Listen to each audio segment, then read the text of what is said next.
gender lines should be equally addressed when you are reporting. Be it verbal report, be it writing a report, make sure both gender lines are equally addressed. And also, one thing that you should be careful when you are reporting gender issues, the term gender is not a synonym of women. So when you talk of women, that's a category that stands on its own. It's not gender. So when you are looking at gender issues, look at both categories, men and women. Though there are other minor groups that can be incorporated within the term gender, but when we are gender mainstreaming, particularly at transboundary level of water resource management, we are mainly focusing on the participation of men and women. And we are not supposed to use sexist formulations or stereotypes. You make sure that the language that you use when you are reporting is gender sensitive. So when you are writing any form of report, those are the factors that you should consider. Like on your previous slide, on what number 6A? Yes. Then it says women and women. Is it not supposed to be women and men? It's supposed to be women and men. Right, gender responsive data collection. That's a process. We looked at gender analysis. We looked at how to develop indicators which are gender disaggregated. We also looked at how to report the data. But how do we collect such data? It's another aspect that we're supposed to know. You are supposed to establish mixed gender field teams.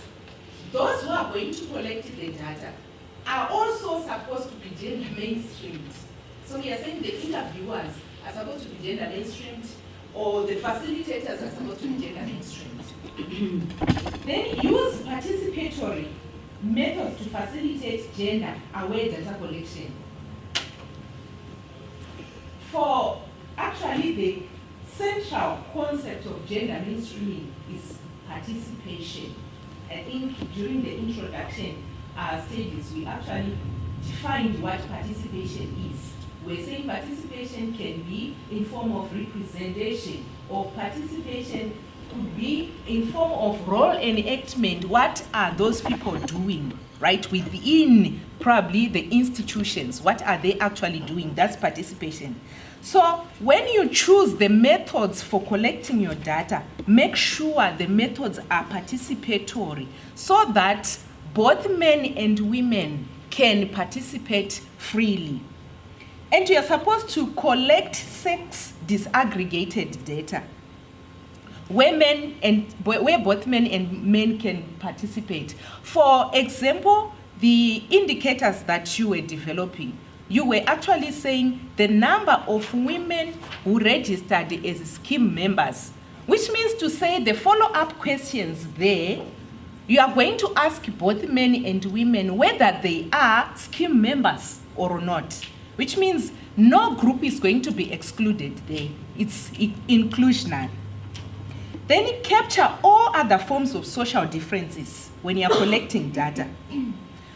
Consider that even if you divide the participants or your respondents into two groups, men and women, but remember, men alone are not a homogeneous group. Women alone are not a homogeneous group. So that's why we are saying capture other forms of social differences. You can capture them looking at gender differences. You can capture them looking at their educational levels and other attributes that actually bring variations within these groups. Then also seek approval. When you are collecting data, usually people go to gatekeepers, and at community level, you find that the gatekeepers are the traditional leaders, the local governance. So you approach a figure then they give you approval to collect data. That figure, yes, has got authority over the participants at community level. But when it comes to representation by gender, that single figure will not be able to represent the rest of the participants. Therefore, there is need to get approval of the participants, both the men and the women. So if you go to an irrigation scheme and the chairperson is a man, then you ask for approval from the chairperson. You have obtained consent from men. So you are supposed also to get consent from women. So balance your approval. And also the way you schedule activities, it is supposed to be gender sensitive and convenient. In some situations, you find that women might not be comfortable probably having meetings as early as 6 o'clock because they have got domestic chores to attend to. A gender responsive budget implies the following. You mainstream gender in all stages of the budget and analyze the impact of any forms of expenditure in a gender sensitive way. So we are saying this allocation is going to cater for maybe the installation of infrastructure within a particular community. But we are now saying that infrastructure is supposed to be gender sensitive. So the moderations that we are going to do on the infrastructure that should accommodate both the genders is also going to cater for both genders. So the budgeting should also be gender sensitive. Focus not on whether the equal amount is spent on women and men, but where the amounts used really, have they met the intended goal? Have they achieved the intended goal? Because at times people will tend to fight that if we have 50, let's say 25-25 for men, 25 for women, but if we fight for equality, then without achieving the intended goals, gender mainstreaming will not go anywhere. But let's fight for equity, whereby we say whatever fraction is being distributed should meet the intended goals at the end of the day. Both the gender lines should be found benefiting. Then also prioritize the disadvantaged groups so that the gender gap is closed through budgeting. From one or two people on what was the expectation when some of you were forced to come here, some of you were, I don't know how it happened, but just what was the expectation when you were nominated to attend this training, and the 3-4 days that you've spent in this session, what your immediate impressions are, and then maybe I'll ask one or two other specific questions thereafter. So maybe one or two just volunteers to say from what the expectation was when you walked in and to just what has come out in the last 3-4 days. After the training, I've benefited a lot. From the training, I've benefited a lot on the gender mainstreaming subject.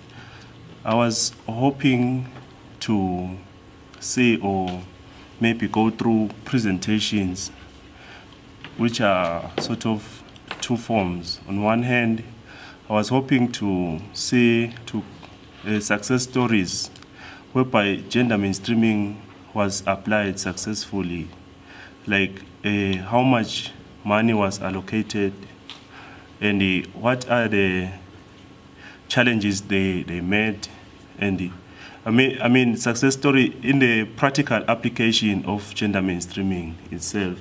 Even if it would have been outside the water sector, that would have been fine.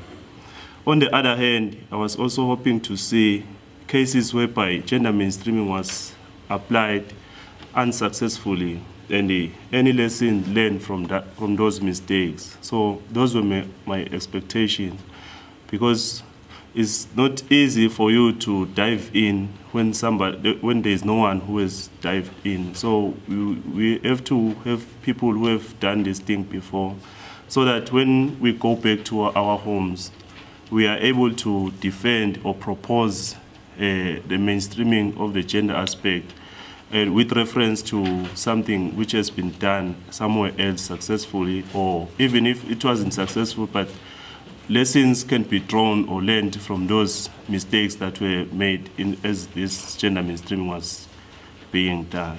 Another thing that I would have liked to see, but I now know about gender mainstreaming, I think maybe in terms of the delivery of some literature that we were learning, probably could improve in terms of when it's interactive, it's very helpful because now you're picking our brains.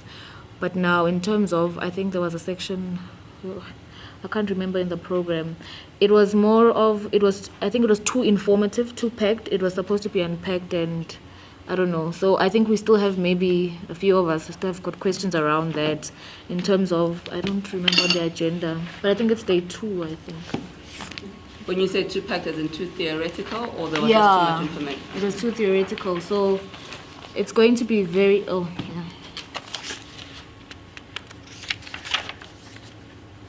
yeah, you see with the, yes, here it is. The one about sanitation, and then when we were talking about, because after we did the frameworks and everything, there was a section whereby it was talking about water and sanitation. That was very unclear. I don't know. Yeah, gender and domestic and agriculture. It was packed. It was really packed. I wish it could be more unpacked, and then, yeah. I was also forced to come here because my boss felt. But what I discovered anyway, this training it was an eye-opener for me, because when I'm coming from a planning environment in my department. We are the center of everything in terms of what projects are going in the future and all that. Planning is very critical in every aspect of our work in terms of water resource management and what. But what I realized is a take home for me is that when I develop my terms of reference for our studies, we do basin studies, we do basically trying to balance the water resources in terms of availability versus the requirement. We usually specify that PSP who's going to help us should do capacity training, and we encourage the participation of women indirectly, without mentioning.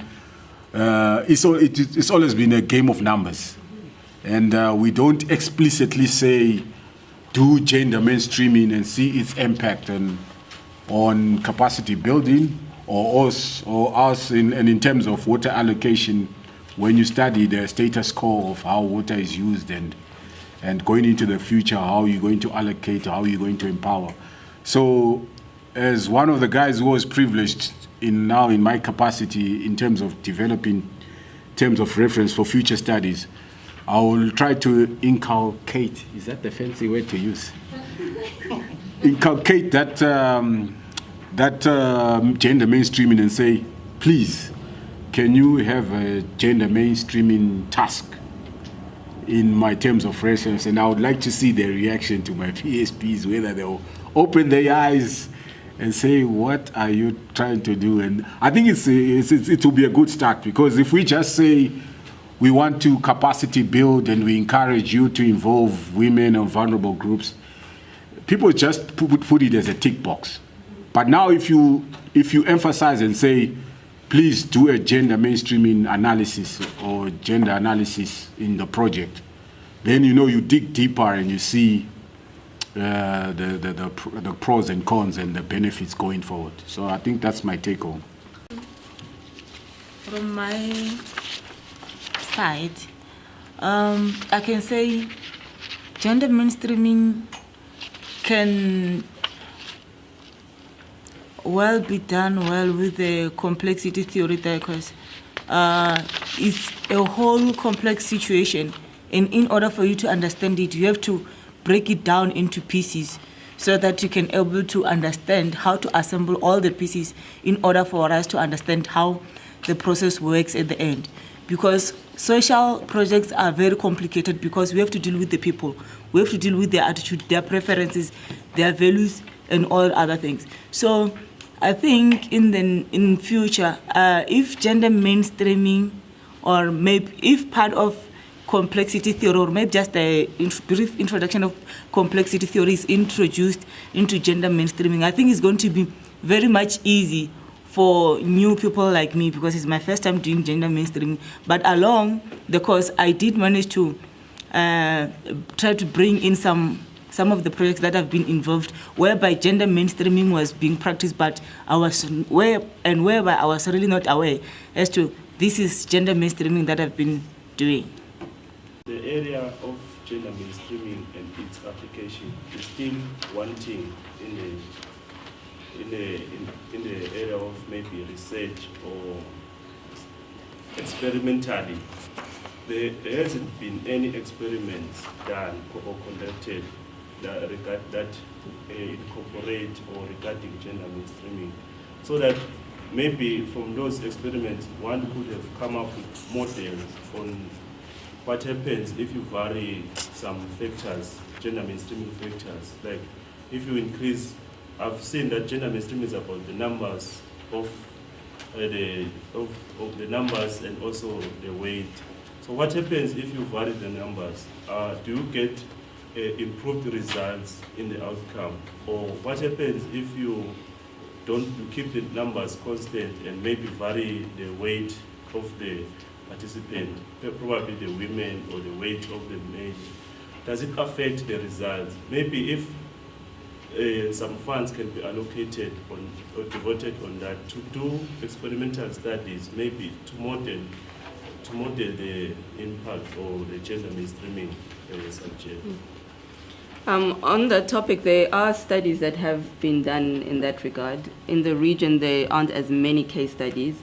And in fact, our program has engaged an organization called SADC. It's a SADC subsidiarity, which is actually going to look at what you're talking about specific to our region.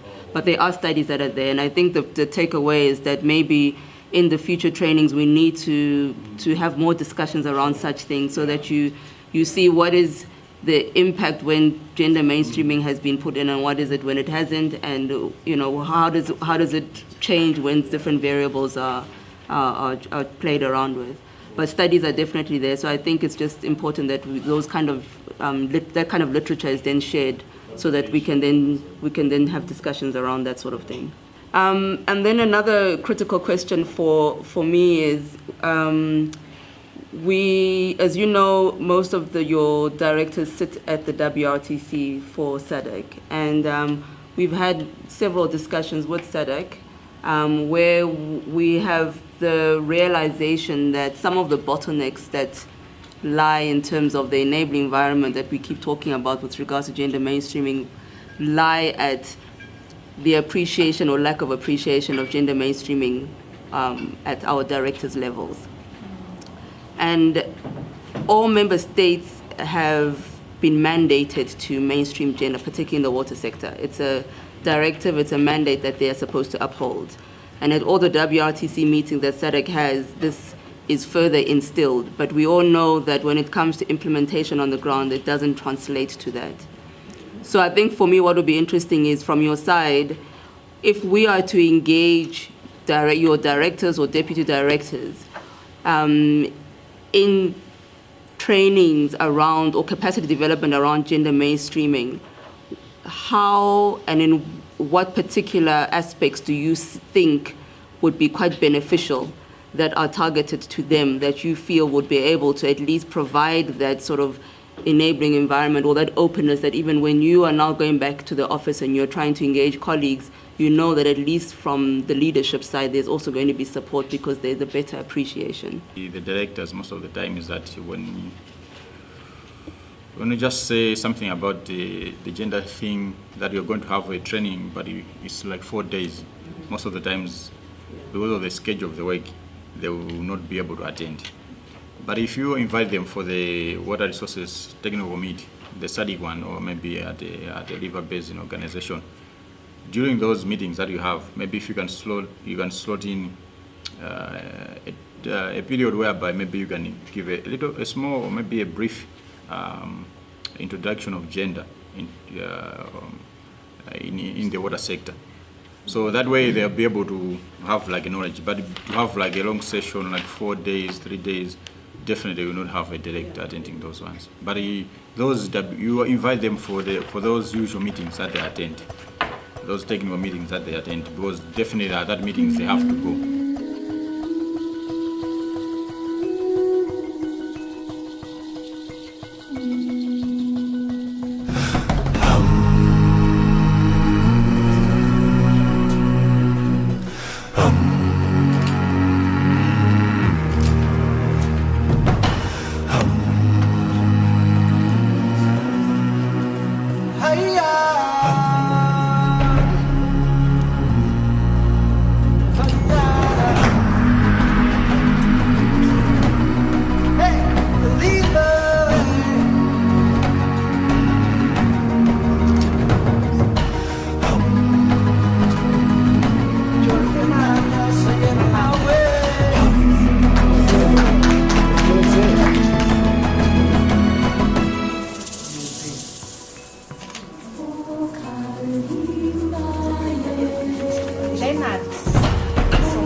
The idea for you, for us, you know, to have you attend these workshops is that you gain skills, knowledge and understanding in this area, gender mainstreaming, so that you can start applying those, you know, issues that you have learned over the last 4 days.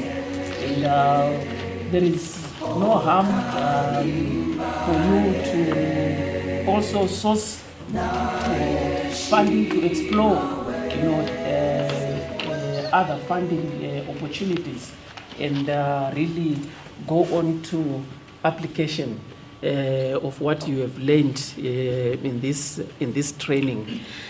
And someone raised the issue of funding, whether WaterNet will actually provide the funding and so forth. We only do this if we have ongoing research projects. That's when we can call on for maybe MPhil students or master students or PhD students to do more work around this area, areas such as this one.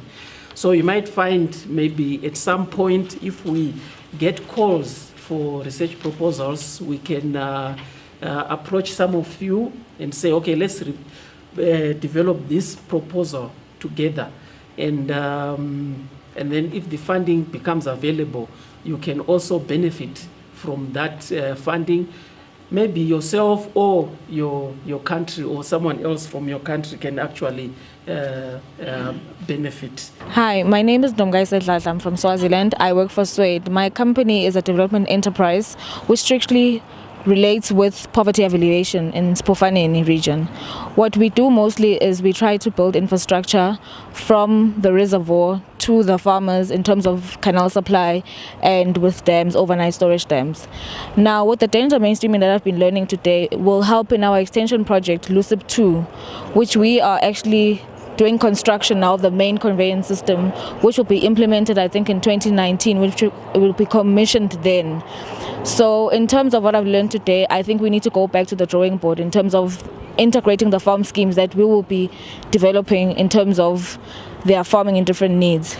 I am very grateful for this opportunity. I enjoyed it and I feel very empowered, and I am going to continue being gender sensitive and responsive. Thank you. Good day, guys. My name is Tendai Makombe. I work for the Department of Water and Sanitation here in South Africa. Right, I'm in the section what we call integrated water resource planning. Basically what we do is that we plan the country's water resources from a strategic perspective, looking into a 25-year horizon. We look at the availability in terms of your surface water, your groundwater, and then we allocate those resources in a responsible manner for all the competing uses. Basically here today I came to encounter gender mainstreaming and what it is. Basically to remove the notion that gender is all about sex, male and female, but more importantly going deeper into the roles and responsibilities of both sexes and complementing those talents that are given, so that a project at the end of the day is very successful in terms of developmental objectives. So what do I carry forward in terms of my projects? Well, you see, we develop the terms of reference in terms of how our water is available into the future, but suffice to say, we never really go down to what the end user or beneficiaries in terms of vulnerable communities benefit in terms of that water resource and ownership of that resource. So going forward, I will endeavor to put in my terms of reference specifications of gender mainstreaming so that we can really get a feel of what the issues are at local water level management. Because in our National Water Act, we are trying to devolve regulation and management of the scarce resource at local management. This is Aunia Mwama. I'm a chief hydrologist within the Department of Water Affairs and Forestry in Namibia, specifically from the Directorate of Water Resource Management. We deal with water resource management both at national and international level, since Namibia is party to a lot of RBOs. So with reference to this training will equip us or has equipped us in a lot of areas when it comes to gender mainstreaming. So we have learned that gender is not all about sex, but gender is developmental, and then it helps us to take the relevant development projects to the local communities with reference to water. So thank you. My name is Solomon Kalim. I'm from Malawi and from the Ministry of Agriculture, Irrigation and Water Development, specifically from Department of Water Resources. My institution mainly is involved in the management and development of water resources at the national level, and also sometimes at the transboundary level when it comes to the regional implementation of projects. And from what I've learned today and from the training session, we have learned about the gender mainstreaming into transboundary water resources management. And from the work that we do back home, we do believe that, as we have learned today about the gender being a developmental issue, we will take gender as something that should be incorporated at all the developmental levels, especially when you are designing a project at the planning level and also at the implementation level, considering that we need to maximize the gender roles between men and women into the implementation of the activities. So by involving both sexes and not excluding the other one, we assume that maybe in the near future our projects will be more gender responsive and more benefits that will be accrued from them. And we also want to thank the WaterNet and for also the GIZ and for organizing this training. And we believe that with what we have learned, we'll be able to assist the region as a whole in terms of SADC and also at the River Basin Organization. Thank you so much. I'm Sidney Ntole. I'm working for Department of Water Affairs under the Ministry of Land Management, Water and Sanitation Services in Botswana. The mandate of our department is to assess, develop and manage water resources for socio-economic development. In terms of what we do as a department, we look at formulating the policies of water resources. I attended the course on gender mainstreaming, and I've learned a lot from it that for every development to be accepted by the community should address all the needs of gender across gender line. So from here, I will be running so many projects on water resources. I hope what I learn here I'll take forward and input into those projects and deliver a project that is acceptable to our communities back in Botswana. Thank you. Hello, good afternoon. My name is Mutipani Muyangwa. I am from Zambia. I work with the Department of Water Affairs there in Zambia. This week has been a different week because I've learned so much. Before, I just thought gender was sex, being male or female. But now I've got a different perspective. I've learned a lot of things. And I've also learned that gender mainstreaming has to be done at all levels, in our project cycles, in our work environments. And also what is interesting is that every aspect of gender cannot be used in one country or another, because in Africa, we have different cultures, we have different beliefs, and organization have different ways of handling water. But it's very good to learn from other people, because then you beef up on your knowledge. So really, on behalf of my department in Zambia, I would really like to thank the organizers, the WaterNet, GIZ, the Germany for sponsoring us, and thank you. Peace. Lindy Wengwenya with the GIZ SADC Transboundary Water Management Program. We are a program that is being funded for the period of 2016 to 2019, of which gender mainstreaming is a big component of our program for the transboundary water management. Specifically, the purpose of the training that we have just embarked on has been to try and better mainstream gender in the institutions that we work with at different levels. As SADC, there are gender focal persons that have been appointed that sit at the different ministries in the different member state countries, and we have found that this has been insufficient, and we have seen the need for us to better institutionalize gender mainstreaming, and therefore is to bring more people on board and really try and institutionalize the concept of gender mainstreaming and how mainstreaming of gender can be better integrated and carried out in the various projects that we're supporting as the Transboundary Water Management Program. The water sector is one that has a very direct bearing on our populations, and therefore gender has a very strong relevance in the water sector. And we have found, compared to other sectors, we haven't made the strides that we need to, and yet it has a very high sort of prevalence in our sector.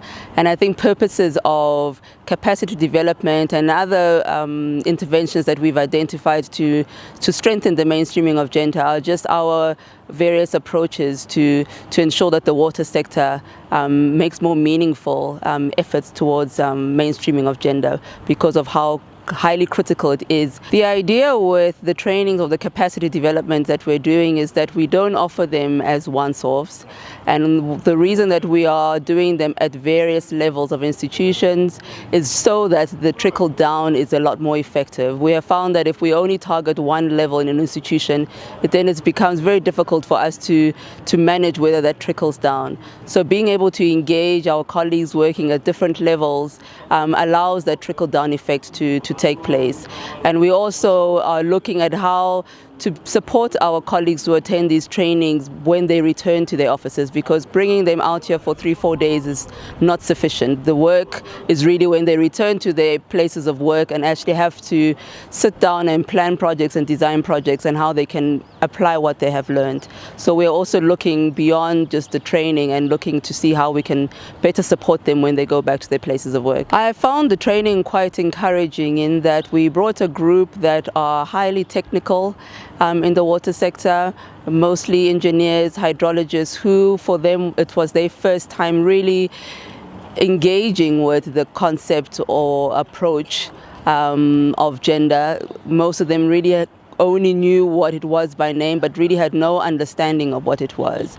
And I've seen just from the engagement in the last 3-4 days that the thinking has changed somewhat, and just the understanding has also changed. Some of them have really been able to challenge previous misperceptions they had or preconceived notions they had around gender mainstreaming, which initially was a very simplistic understanding. But now I think the understanding of its complexity, but the understanding that it's a developmental idea and not necessarily a woman-only approach or initiative, has really helped to broaden the understanding. And so I'm feeling quite encouraged to see that the different people have actually been able to take something away, and you can really tell from the kind of engagement and contribution that they've been making in the last few days. My name is Kraspos Kujinga. I'm the programs coordinator for WaterNet.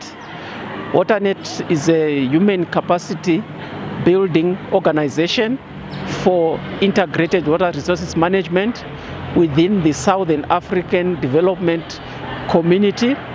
The organization is a SADC subsidiary institution for human capacity building in integrated water resources management.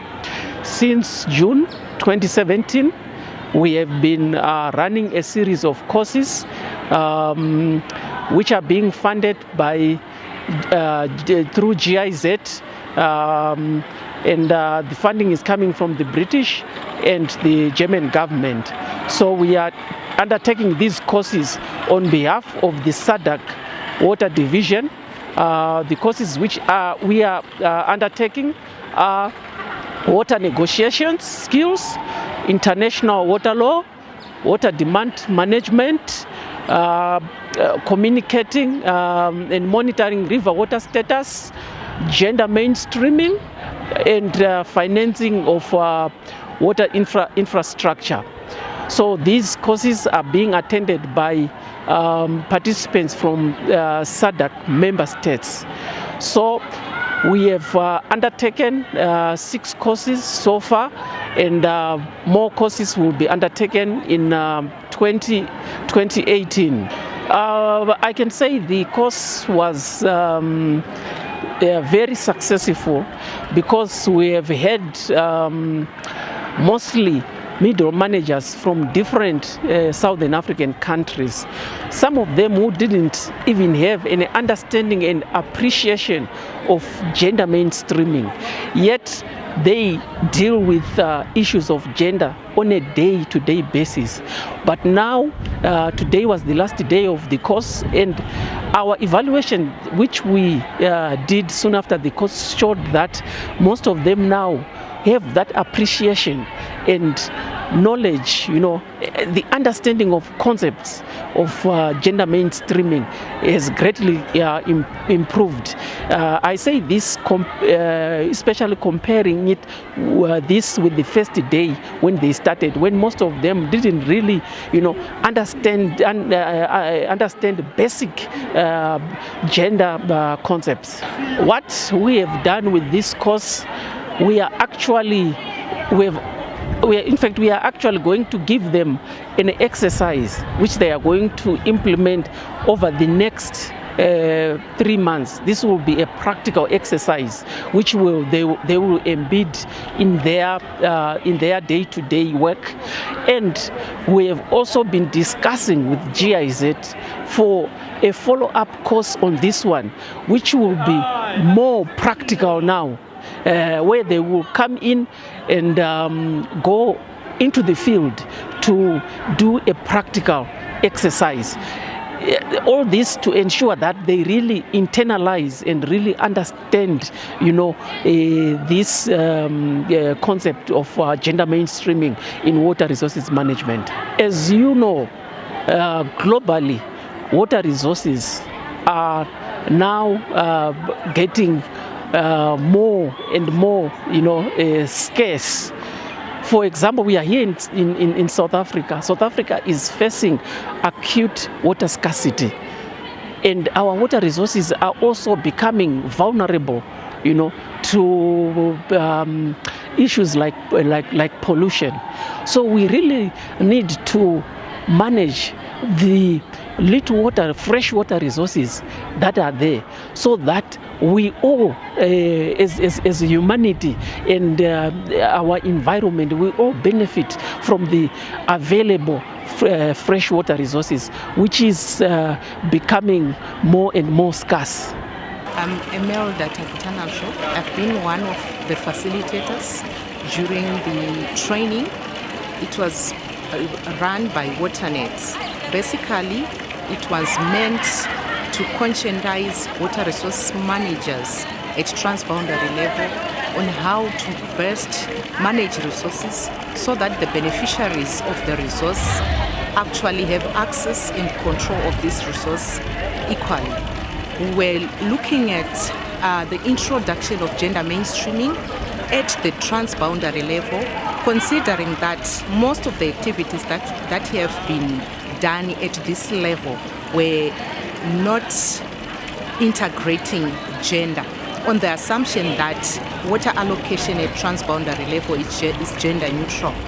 But during the course of the training, we managed to inculcate the fact that gender is very important when it comes to resource allocation and control.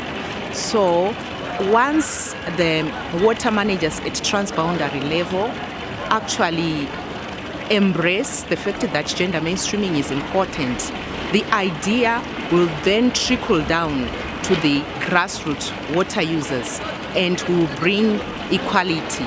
Imagine a situation whereby both men and women actually take a collective action towards water resource management for the betterment or for the development of the region. We will reach far. So it was central to this training that all engineers, all technicians, all managers be able to incorporate gender mainstreaming in all the activities that they will be doing, which is surrounding water resources management in the region. Thank you.